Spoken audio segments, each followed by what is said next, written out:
Ang isa diyan, ang isa diyan mga kabunyog, imagine ninyo, yung side remarks niyan, sabi doon kay ano, tinanong si Attorney Jeremy Luto, tinanong niya. Alam niyo kung anong sabi niya? Sinasagot naman ng ano, honestly, sinasagot naman ni Jeremy Luto. Sabi ni Attorney Jeremy Luto, it is clear, sir. Sabi ni according to you. Tingnan nyo yan, Sabi ni Mark Binloan, yung abogado ng depensa, according to you. Kumbaga parang sabi mo. Kasi ang sabi niya, malinaw po sabi ni Attorney Jeremy Luto, malinaw po sa aming investigasyon, ang findings namin ay ganito. Sabi nito ni Attorney Mark Binloan, according to you. Parang, ang sabi mo, hindi mo pwedeng ganunin ng witness. Siyempre, talaga namang yung sabi niya. Pero hindi mo pwedeng sabihin na, iyan ang sabi mo. Ay, tama ba yon? Sasabihan mo yung witness? Iyan, sabi mo yan. Pwede ba yung ganun? Kaya medyo pagsabi ng according to you. Sabi ni Attorney Ligutan, objection, Your Honor. Kumbaga, medyo mga kabunyo, grabe ang bastos nito. Sabihan mo yung sa'yo yan. Yan ang sabi mo. kaya ito mga kabunyog. Kaya si Attorney Ligutan, yung counsel for the prosecution, ay laging nag-o-object. Ang ino-objectan niya dito kay Mark Binloan, ang ino-objectan niya, yung mga side remarks. Yung hindi magalang sa witness. Pwede mo namang ipakita yung galing mo, pwede mo naman ipakita yung point mo na hindi ka nagiging bastos, hindi ka nagiging unethical. Kung ako dito sa abogadong ito, estudyante ko yung ganyan, ay ewan ko mga kabunyog mga kawayan.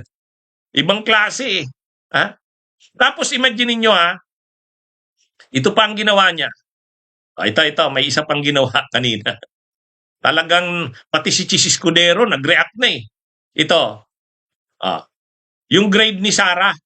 Sabi nito ni, are you aware that the Vice President is a lawyer?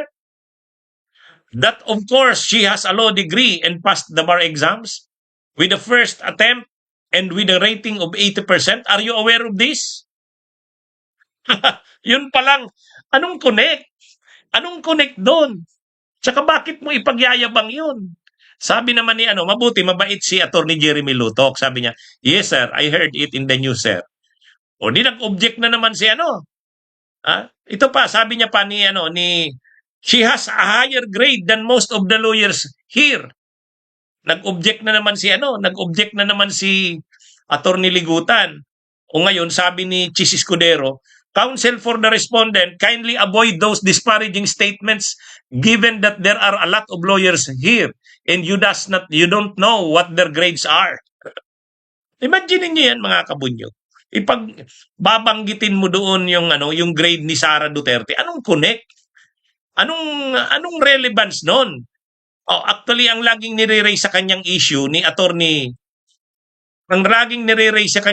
Attorney Ligutan, pag nag-o-object, relevance. Bakit mo binabanggit yung bagay na yan? Ano ang kahalagahan niyan dito sa issue? Relevance. Bakit mo kailangan banggitin yan? Kaya mga kabunyog, sabi ni Attorney Ligutan, relevance.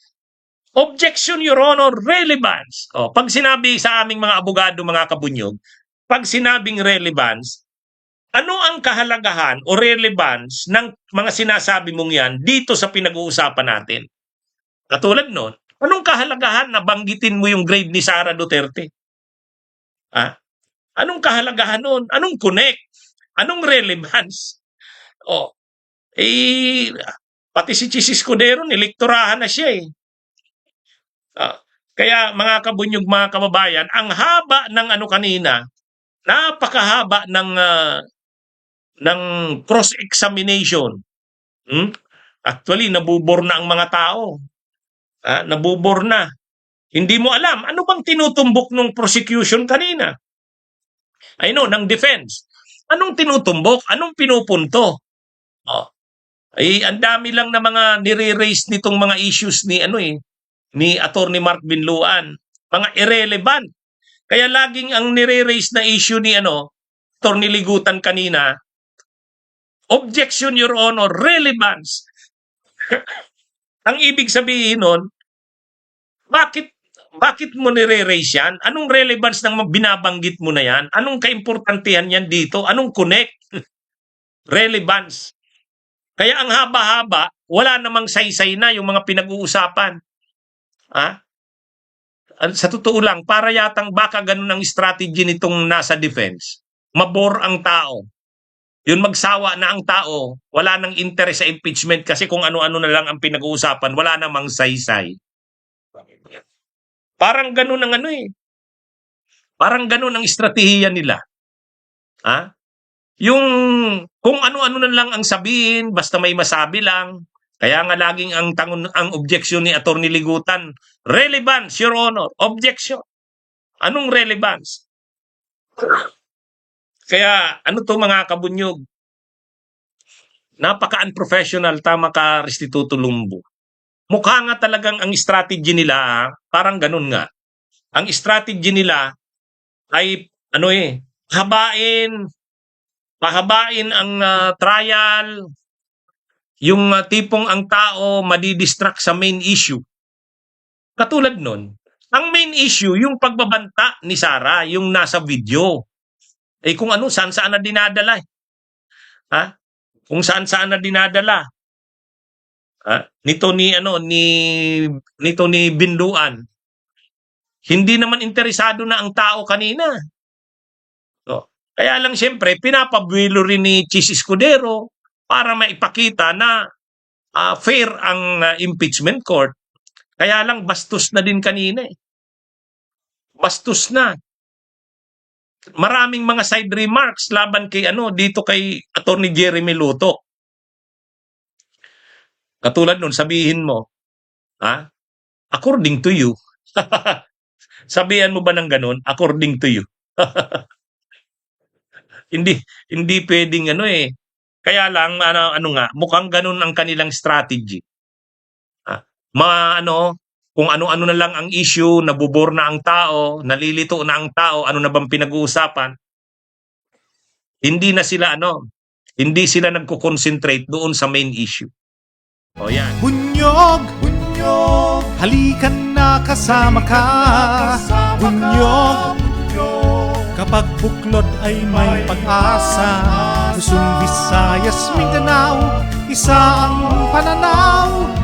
Sa bagong Pilipinas ang bunyog isisigaw. Bunyog.